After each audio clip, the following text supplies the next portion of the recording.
Thank you, Shelley.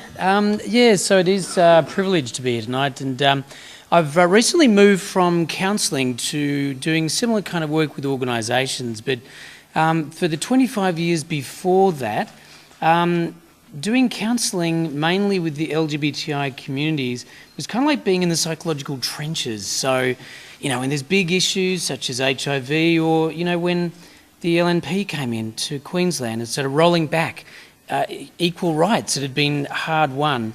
I would see in the faces of thousands of people over the years the anguish and the damage that does to people.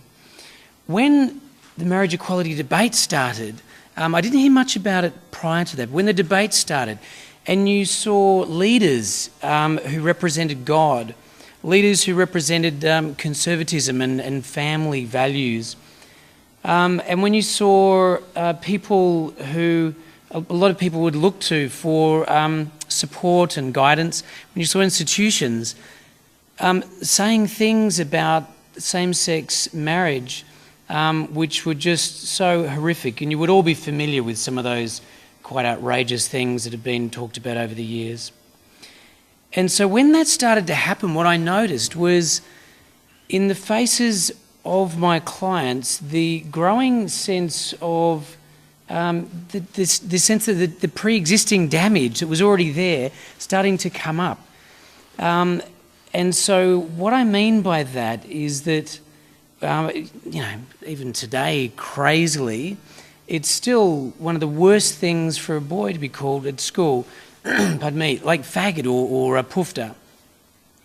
So most kids will not come out for fear that if they do, that they'll be socially excluded. And if anyone has ever met a teenager, you would know what the importance of acceptance and that sense of horror at the feeling of not being included. The sense of feeling disordered, the sense that even though psychology's changed, psychiatry's changed, we're no longer in the DSM-4, which is now 5. It's no longer considered a disorder, but it wasn't that long ago that it was a crime. So a lot of those attitudes and beliefs that formed in the past are still alive and well, as you know, or at the moment. So discrimination, harassment, all those sorts of things are rife.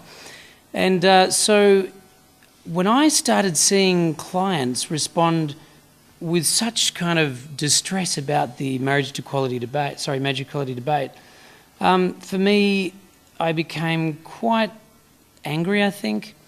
And so I had many conversations with my old mate Shelley and Rodney I had a chat to and said, well, look, what can be done? And so the sense was to, first of all, go to the research. Like, what does the research say? I'm seeing it day by day in the lives of my clients. But what does the evidence say? And there really wasn't much at all. It was amazing. I think we were just talking about the car before. I think it was like one study or something like that. Now, thank God, there's a whole lot of studies coming through. So that started the journey to Canberra, many chilly evenings with the crew down there. And it was really about speaking to the minds, but I think more importantly, the hearts of people who make the decisions about things like marriage equality. And one of the stories that I always used to talk about that seemed to have quite an impact, because it's not just about statistics and research, because they would say, oh, great, thank you. They probably didn't even read it. But it's more like, okay, I've already made up my mind either way, and if I do need this, I'll pull it out when I'm in Parliament, so I've got something to sort of back me up. But what really did start to, after seeing the same people time and time again, start to shift the hearts of these people was just a story about a mum who brought in 15, I think, at the time, and he just attempted suicide, and thank God they found him just in time. And so I said to him, why did you do that? Like, what drove you to do that? Because he was a lovely kid. He's well liked by his friends and family and very good at school and had everything going for him. But he said, at school, the same as what I was saying before, that, you know, being called a fag or poofter or whatever is the worst thing. So I know that it's a very bad thing, and I know that even if I did think it was okay, if I did come out, it wouldn't be okay, that I would be excluded, and that would be too much for me. And so he said that, and it was just as he was thinking about coming out, when he'd spoken to people, and I think YouTube and a lot of online conversations are very, very important to him. And he said, just as I was about to come out, I saw the leader of our entire country say, without reason, that marriage should be between a man and a woman. And he said, in that moment, I realised that all the things that I've been told that are wrong about gay and lesbians' ability to love is all true. And in my future, I wanted to see, and I had some hope that I'd be able to see a marriage or a relationship or something like that. And he said, in the end, it all just felt overwhelming. And he said, I realised that all the things that had been taught were actually quite true, that we are no good, that I'm not valuable, and the person I end up loving, we're not going to be able to get married. And so he said that was the tipping point for him.